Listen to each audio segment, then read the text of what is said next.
Hey guys, it's Caden from CUBE.BE.CUBED, and in today's video I review on the Cyclone Boys G4 4x4. So let's get right into it. The Cyclone Boys G4 4x4 is a cheaper 4x4 in the market, coming in at $16 at CubingOutLoud.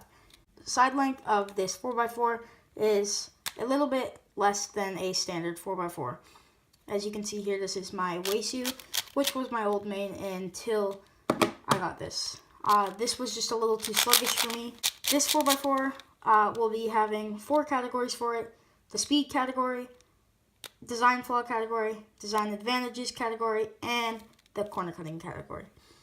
In each of these categories, it will receive a ranking out of 5, 1 being not so great and 5 being good. Obviously, the design flaws category will have a low mark as for it being disadvantages that this cube has. But let's get right into it, and we'll start with the speed category. The Cyclone Boys G4 4x4 is a super fast 4x4 on the outer layers. This was the reason that I got this 4x4, and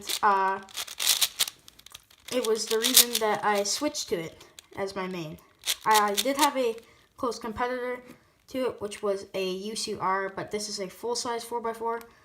The outer layers just feel like a 3x3, and that's what I needed because when I did the 3x3 stage on my Weisu, it was just way too slow, versus this, as you can see, it's just everything flows so nicely on the outer layers.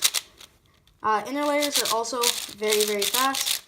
However, the inner layers will get some catching, which I get to in the design flaws category. So in this category, I'm going to give this cube a 5 out of 5 because there's nothing to complain about and it is very, very fast. So now let's move on to the corner cutting category. I'm running about medium tensions on this, where it's right in the middle of being really loose and about half tightened, I guess you could call it. Anyway, corner cutting on the outer layers gives you about a full piece to 1.5 pieces. And reverse is about a half a piece with my tensions.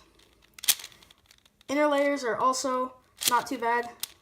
Regular cuts is about a full piece, depending on what it's deciding to do. And reverse is, well, it's not as bad. It's about a quarter piece.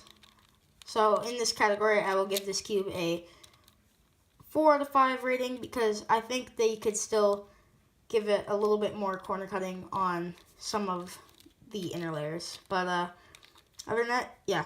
So the next category is design advantages. So this is all the things that will benefit this cube.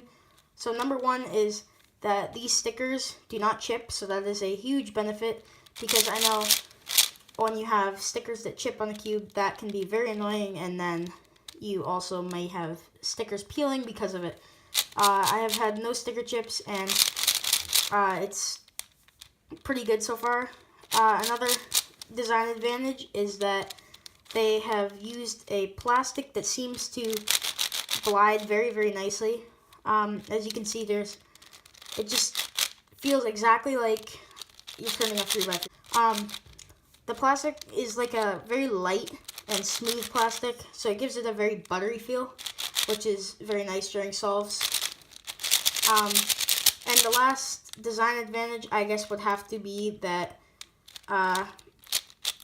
the little flooring cuts here do help with the corner cutting.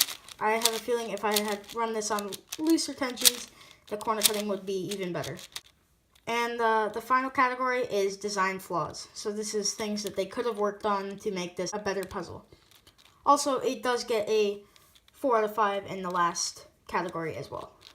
So, in the design flaws category, this is just the things that they could work on. So, I think the number 1 thing they could have worked on is just better sticker shades. These are very dull and boring. It's not a huge deal. I mean, I can re-sticker it, but I don't know if that's something I'm really into, so that's something that Cyclone Boys could have worked on this cube. And another design flaw would have to be that the catching on the inner layers can be annoying every so often. It's not too noticeable, and when you put a little bit of excess lube, as I said earlier, I just put a little bit of Gans lube in it, and it seemed to go away pretty much, but when you get this puzzle, the catching on the inner layers is very noticeable. As you can see, I still do get the minimal catches. They're not as bad as they were when I opened it, but definitely something that they could have worked on. And if they did work on that, this 4x4 probably would have been perfect in my opinion. So anyway, in this category, this cube will get a 2 out of 5 because of it being a disadvantaged section, and there's not very many, so it's not going to get a very low mark because they didn't make too many bad decisions with this cube. Anyway, if you enjoyed this video, leave a like below, subscribe for more content, follow us on Instagram with the link below, and finally use our discount code CUBE.BE.CUBED at CubingOutLoud to save 5% on any of your orders. I'll see you guys in the next video. Bye.